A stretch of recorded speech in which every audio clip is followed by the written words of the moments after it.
Wall Street journal শিশু এবং কিশোরদের ইন্টারনেট এবং স্মার্টফোন ব্যবহার নিয়ে 3টি পরামর্শ দিয়েছেন। 1 নাম্বার হচ্ছে 14 বছরের আগে শিশুদের কখনোই স্মার্টফোন দেওয়া উচিত নয়, প্রয়োজনে তাদের রেগুলার ফোন দিন, স্মার্টফোন নয়।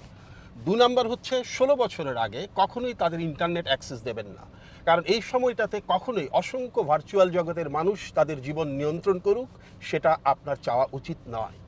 3 নাম্বার হচ্ছে স্কুলের জন্যে। প্রশ্ন হচ্ছে, আমরা কি আমাদের বাসার টেলিভিশন স্কুলে নিয়ে যেতে পারি? আমরা কি আমাদের ট্যাপ রেকর্ডার স্কুলে নিয়ে যেতে পারি? আমরা কি আমাদের ডেস্কটপ স্কুলে নিয়ে যেতে পারি? তাহলে স্কুল কেন? প্রশ্ন হচ্ছে, স্কুল কেন মোবাইল ফোন স্কুলে নিয়ে যেতে দেবে? আপনার আজকের দিনটি ভালো কাটুক। আসুন মায়া ছড়ায়।